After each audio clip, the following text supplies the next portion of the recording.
Welcome back. I'm Andrew, your crypto guy on the internet, and we got the usual Bitcoin. It goes up, it goes down. We're going to cover the reasons why, but then after that, we got a special treat today. We have possibly the best image of a UFO ever taken, and it's finally been revealed to the public. Now, why am I talking UFOs? UFOs, like crypto, are kind of on the fringe. Most UFO photos are bogus, most cryptos are bogus, but every once in a while, you find one that's undeniable. And I found the UFO photo equivalent to Bitcoin. Like, this one's here to stay. It's legit. Let's first talk numbers, though. Okay, this is why you're here anyway. So Bitcoin, yeah, it's on the bottom of the range. We got a little bit of a worry here. We're still putting in higher lows, but we could fall a little more. And that is because of a surprise boost to the DXY. Now, why is the DXY going up? Because everybody else is suffering. Look at the euro. Just taking a dump. Their inflation's at 10% or worse. And ours is at 8.5%. And so people are hiding in the US dollar, and so the DXY goes up. And as you know, when the DXY goes up, the market comes down. Stocks, crypto, everything suffers by comparison. All right? And this was spurred on by the Fed Minutes Report, which is like a summary of the meeting they had a couple of weeks ago. Now, we don't get to see what they talked about until later when we get the minutes report. And to put it simply, they're going to keep raising rates till probably about 4% throughout next year. Now, you and I already knew this was going to happen. In fact, they should go higher than that, to be honest. But there were some people that thought they would go easy on us because it looked like inflation was peaking and that maybe we're okay now, and so you got some excited retail investors, goons, that got re-scared and are reselling. But the smart money already knew this was going to happen, and so we're just at the bottom of the range. We didn't lose everything. It could go lower, and if it does, great, I'll buy more. But as long as we're kind of in the same channel, I'm fine. I still think we've put in our bottom at 17.7 or so. And if we hang above that for a while, I'm fine. It's not going to be that exciting for a while, let's be honest. In Canada, this is a little frightening. And this is another thing that's kind of putting some worry across the crypto world. Now, Canada, as we know, is like a liberal idea test bed. And they have put a cap on how much money you can invest in altcoins, the equivalent of about 23,000 USD per year. Now, the only cryptos that are excluded from this hard cap are Bitcoin, Ethereum, Bitcoin Cash, and Litecoin. Now, have you ever heard me mention Bitcoin Cash or Litecoin on this channel? No, because they're pointless. Don't own those. They're stupid. Now, Bitcoin and Ethereum, number one and number two. You definitely got to have those. But some of these altcoins, I mean, why are we putting a hard limit on it? Like Polkadot, Cardano, Avalanche, Solana, Matic, Chainlink, even Kava, Kusama. Like these are software companies that have a reason to be there. They have staying power. And if you put a hard limit on how much people can invest in those, I mean, you have companies that are putting millions of dollars into these altcoins, and now they're going to have to sell off everything to bring it down to that $23,000 limit. That will destroy most of these altcoins. If this policy spreads outside of Canada, that's really bad for crypto. So yeah, Canada's a small market, so we don't really worry too much. But if this idea sticks and Gary Gensler gets a wild hair and goes, you know what, I'm going to force Coinbase to do the same in the United States. And if that happens, all these altcoins are going to be basically destroyed or kneecapped substantially. All right, that's not good. Now, Bitcoin and Ethereum are off the hook. They're good to go. That's why I still maintain that those are the two best cryptos to have. If you only have two, make sure it's Bitcoin and Ethereum, not financial advice. But these altcoins that have true potential and real use cases, if this Canada thing spreads like a contagion throughout the world, they're in big trouble. And I don't like that, and it spreads some unnecessary fear throughout the market. All right? Now, enough about the usual. Let's talk about quite possibly the most interesting story in a long time.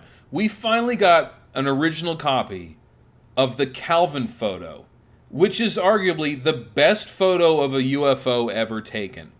This took place in 1990. Before Photoshop, before After Effects, it was really hard to fake this stuff, especially if it's directly from the negative from an old camera. You can't mess with that. It comes out as is, and you get what you see, right? So the story goes, and this is real, in 1990, there were two hikers in Scotland, and they're out hiking, and one of them has a camera, because he likes to take pictures of nature. And they look in the sky, and they see this big craft thing just floating in the sky, in place, making no noise, just floating in the sky. And this thing is big. And I go, what is that? And they're taking pictures of it. They're kind of joking around, like maybe it's a weather balloon, who knows, I don't know. And then Royal Air Force jets show up to investigate. That's when you know it's serious. Because if this was a known craft or some kind of plane, everything in the sky is known.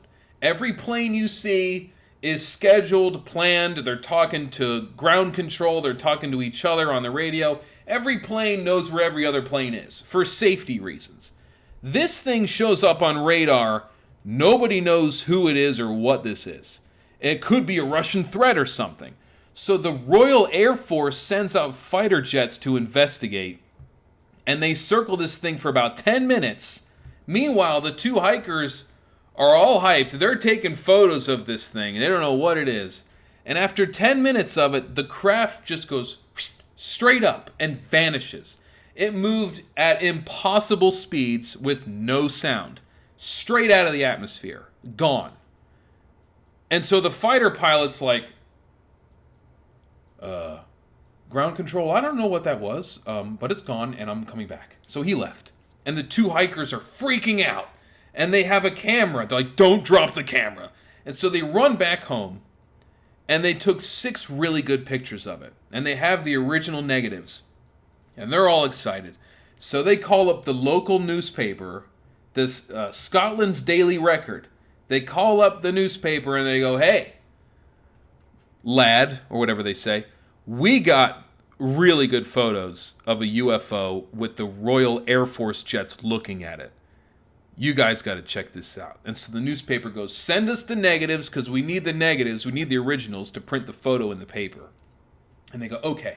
So we don't know who the two hikers are. They haven't come forward. Maybe they have extra copies. Hopefully they do. But they've remained anonymous for obvious reasons. I mean, you don't want to be seen as a weirdo, right? And who knows what this is? They could be under threat from the military, so they kept quiet. They went, you take it. They gave everything to the newspaper. And so the newspaper calls up the Ministry of Defense. And they go, hey, guys, we have the negatives. We have the original photos of that UFO from yesterday, and we have your Royal Air Force jets flying around looking at it. Do you have any comments? And the Ministry of Defense goes, you're going to send us everything you have on this incident, and you're not going to speak a word. We're going to look at the negatives, and we're going to tell you what it is, but don't say a word until we tell you what it is, okay? And what are you going to do? You're going to say no to the Ministry of Defense? You better send them what they want. So the newspaper sends all the originals to the Ministry of Defense, and then we never hear a peep about it since. Okay? Now, we only have this vague story. The paper didn't report anything on it, and it just remained a mystery for 32 years. Now, you're allowed to take, apparently somebody snuck a bad photocopy of the photo out, and this is all we really had. It's not convincing. This looks bogus, right? And it was just like another UFO story, and people didn't pay attention. But this guy, Dr. David Clark, it became his life's obsession to find an original copy of one of the photos. And he tracked down the Royal Air Force press officer, Craig Lindsay, the guy who took the photos from the newspaper. He still had one. He had one of the originals. And here it is. This is one of the original photos from that day on 1990. And he goes, yeah, we still don't know what it is. This is it. And they already had an argument lined up in case the newspaper went forward with the story anyway. They go, yeah, we're pretty sure it's a jet aircraft. There were no other reports, but it's no big deal. It's the usual. So they were going to tell us that it was a Harrier jet. All right, now does this look like a Harrier jet? Now, if you're not sure what a Harrier jet is, it's this. So a Harrier jet can take off vertically and then fly forward. Now, these are cool because you can put a bunch of them on an aircraft carrier out at sea. You don't need a long runway to take off. You go up vertically and then fly away. But they're really loud. Okay, this is a jet. You hear it from miles away. And it doesn't look like that at all. Like, okay, well, is it a weather balloon? Nope, it's not a weather balloon. Is it ball lightning? Maybe some freak lightning that confused the hikers. Nope, doesn't look like any of that at all. So here it is. The real photo. And why are they releasing this now? Why do they let us look at it now? Well, remember the American military, the U.S. Navy has come out with footage. They even went on Joe Rogan. They're like, yeah, we see this stuff every day. We don't know what it is. And then a bunch of stuff was revealed. Trump opened up, he declassified a lot of this stuff. And so they're kind of easing us into the reality of, yeah, there's UFOs and there have been, okay? And this is the best photo of one that we have in that it wasn't faked. We know it's not fake. So whatever this was, this is a real thing. Okay, this really happened somewhere.